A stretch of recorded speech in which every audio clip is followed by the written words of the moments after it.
Hey guys, welcome to Lashes to Luxury, podcast number 4.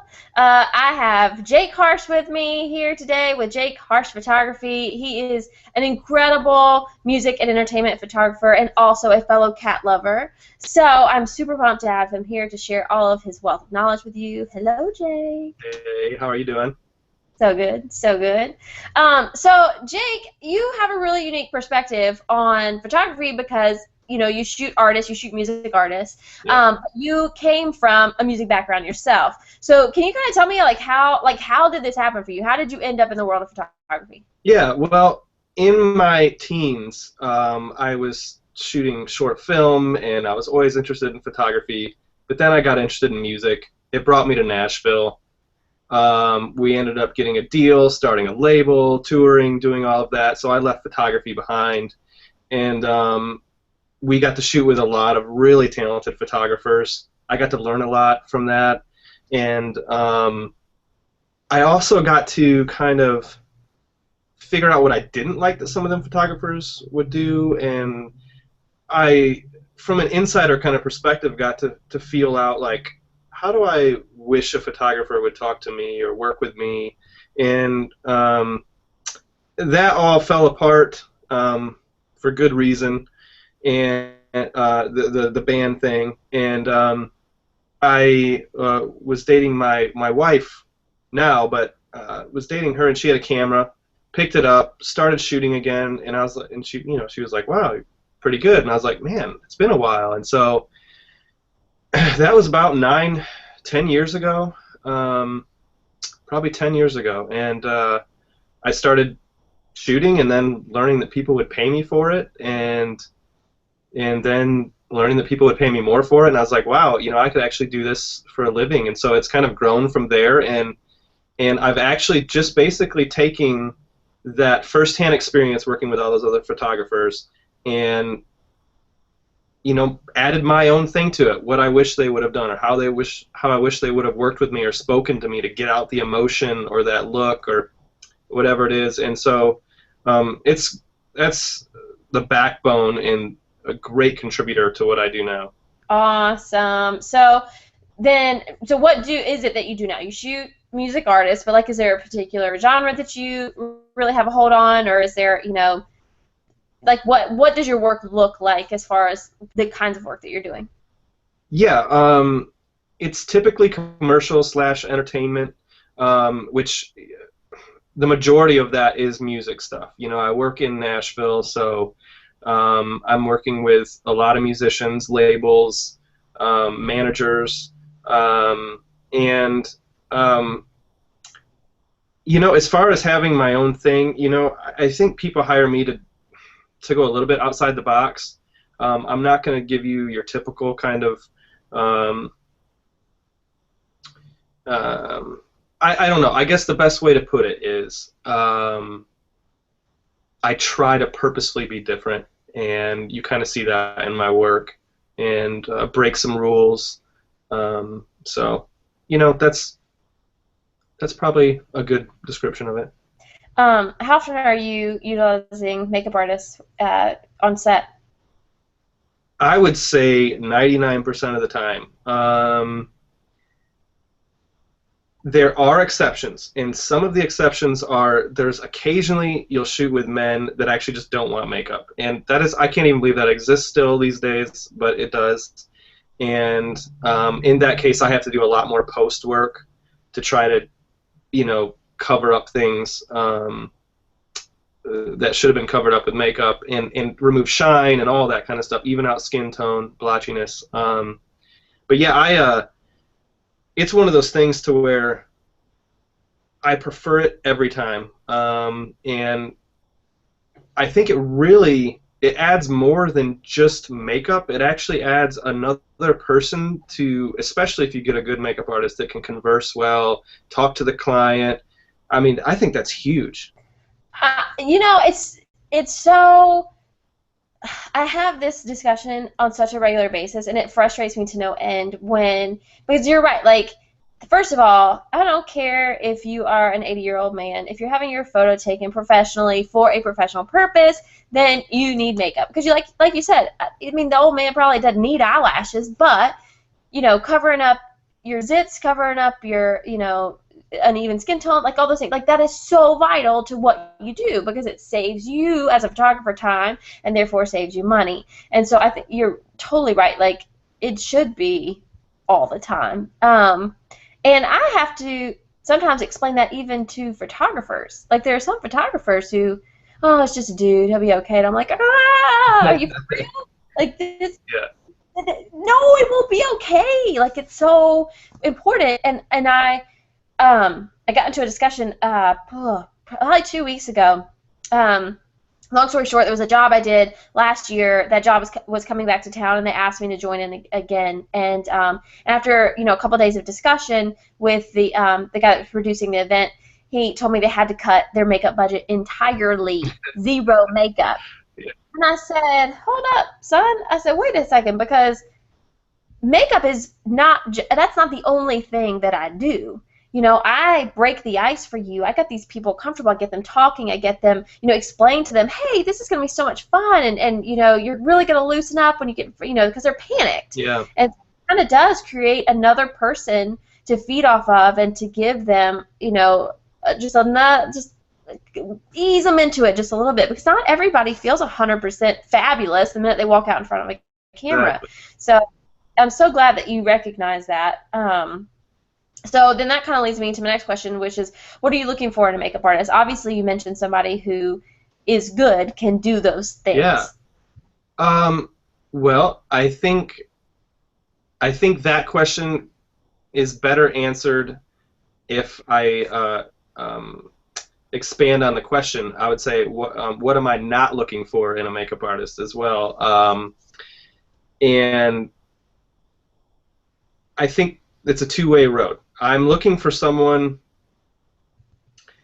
that can come in, that can talk to the clients, that can stay calm, that obviously knows their craft. I mean, that's kind of a given. If they don't know their craft, if they don't know how to make it look good on camera, then I wouldn't even consider them as an option.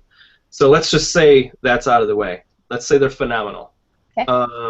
I think what really has someone stand out from that even further is an ability to work with the photographer, to be available, to be...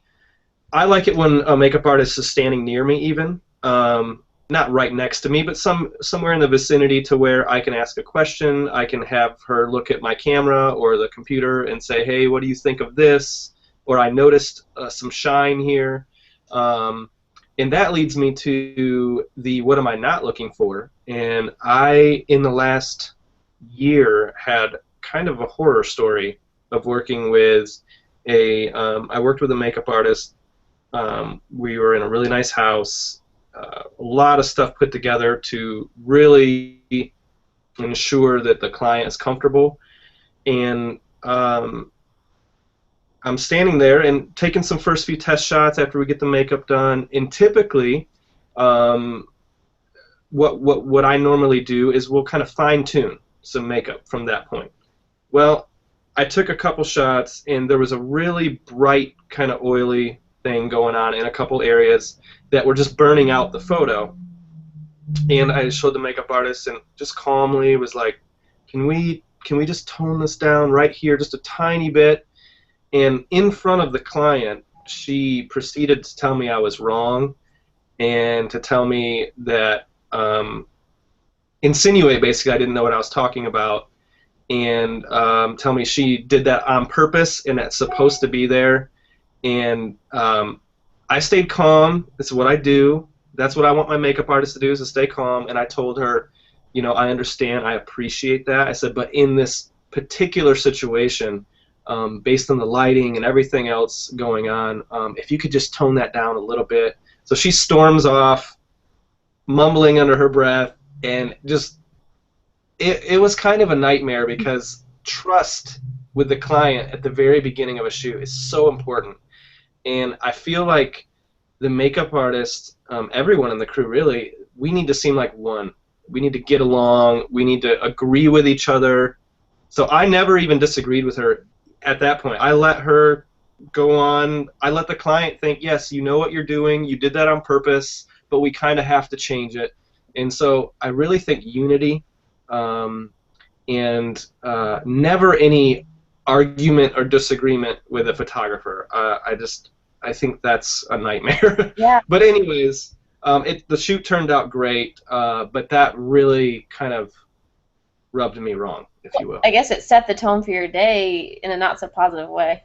Yeah, yeah, exactly. Yeah, yeah. Well, it's all a support system. I think, whenever you're working with a crew, like, you kind of you gotta lift each other up. Exactly. Yeah. So who goes about booking a makeup artist? Is it you? Is it your client?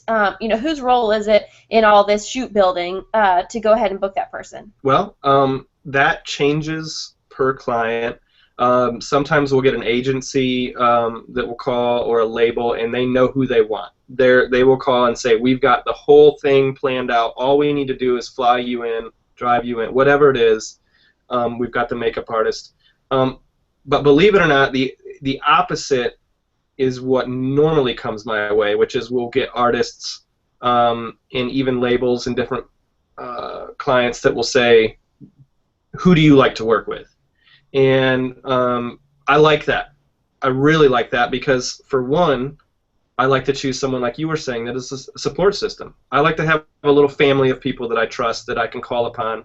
I really like familiarity as far as makeup artists go. I love being able to see someone say, oh, it's great to see you, give them a hug. It's like family. It just makes everything go so much better. So in those cases, I or my assistants will book makeup artists, and it's typically out of a small pool of people that we trust and that we really enjoy working with. Yeah. So when you're calling that makeup artist up and getting them booked, who's taking care of budget? Is budget something that's set ahead of time by the client, or can you kind of accommodate the makeup artist's rates in your budget? That is a great question. Again, as with the last question, I think that's something that changes per client, and you kind of have to base that on the type of client you're working with and what they want to accomplish. Now, if someone comes in and they want some grand scale scheme, whatever, they have a huge idea, it's pretty much they're going to have to fit into what the budget will be. Now, if someone comes and says, I only have so much budget and I'm super flexible, what can you do with it? That's a different story. That's when I make a couple calls to some makeup artists and say, hey, we're in a situation where they want to see what we can do. So I'll ask, what can you do? There are other situations, and I'm usually really upfront with the artist, the makeup artist. I'll say, hey, it's a label. The label basically wants to book you.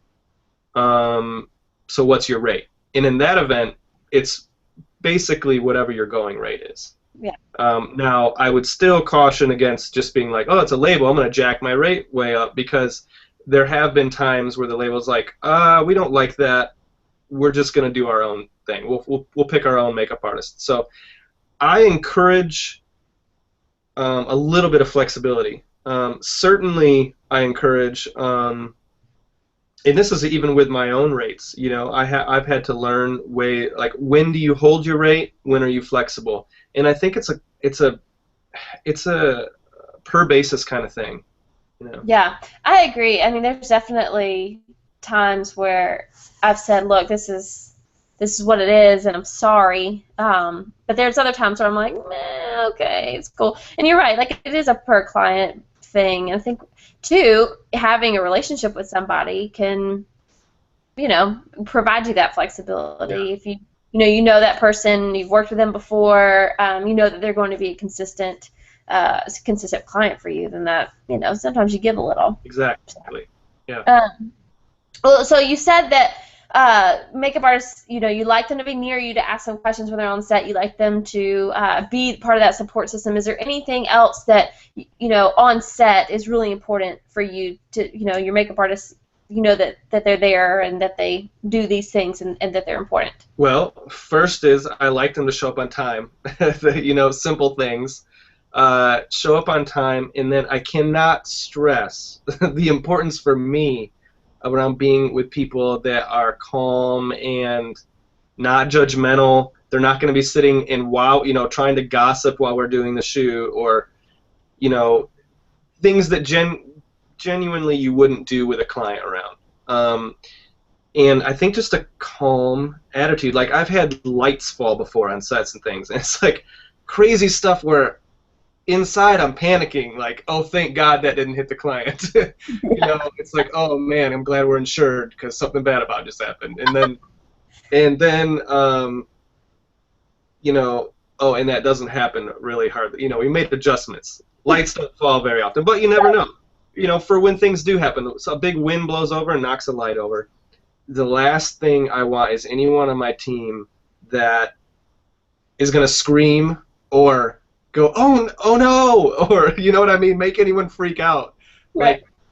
Like, so myself, my team, makeup artist, it's like having a calm, chill, laid back, like, oh, that's cool, that happens sometimes, even if you're freaking out inside. I think that is professional attitude 101, and that's something I really, really expect when I have a makeup artist on set. Yeah, total good positive mojo. Absolutely in agreement with you. That's I'd say there's probably nothing worse than spending up to 10 hour day with somebody who's Exactly. That energy permeates everything. Yes. So I'm totally with you. So not showing up late or arguing with you on set are absolute no-nos. Anything else, and having a panic attack. Any like little pet peeves or like little things that maybe wouldn't bother everybody, but are just like just kind of no-nos for you? If we're in a quiet kind of intimate setting, and it's really like trying to there's times when I'm trying to be really intuitive and work with my client one-on-one, get some trust going. I would say these are things that honestly have not happened in a long time, but they're kind of funny, and I'll throw them out there. Like, if the makeup artist went and had like a big onion sandwich or something, you know what I mean? Yeah. Or garlic, and is coming over right next to us and just like talking. It's just like, that's thank you, but I'd appreciate that. Maybe get some gum or something. I wouldn't say that to them, but yeah, but like, you have to be careful of what you don't want to add any obstacles from someone being able to trust you or to think you have it, you know what you're doing. So that's one of them. Like, I would say it's like when you eat, like, because there'll be, we'll have snacks and stuff, and on set, I'd say like when you eat is even something to think about. Like, standing next to the photographer, like when it's like a really focused moment and like rustling a bag of chips or being, you know what I mean, just kind of being obnoxious in general at the wrong time. Something to think about. These are just, it's kind of like good manners. Just being self-aware. Yeah, self-awareness. Yeah. It's a great way to put it. Cool. So my last question for you is, if you had a lipstick that was inspired by you, what color would it be, and what would the name be?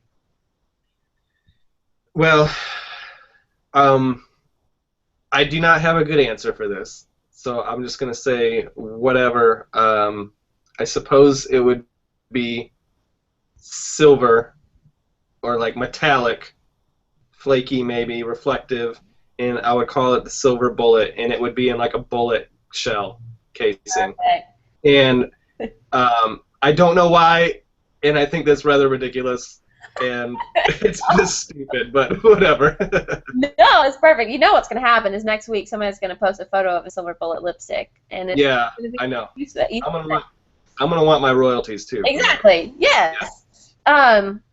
Awesome. Well, you guys can check out Jake's Jake's work. Jake's worst. Worst. It's the worst moments ever. You can find it definitely on YouTube. His work at harshmedia.com. And on Twitter at the same handle. And, of course, all of his information is below. So, thank you, Jake. I really appreciate you. Thank you, Amy. All right, bye.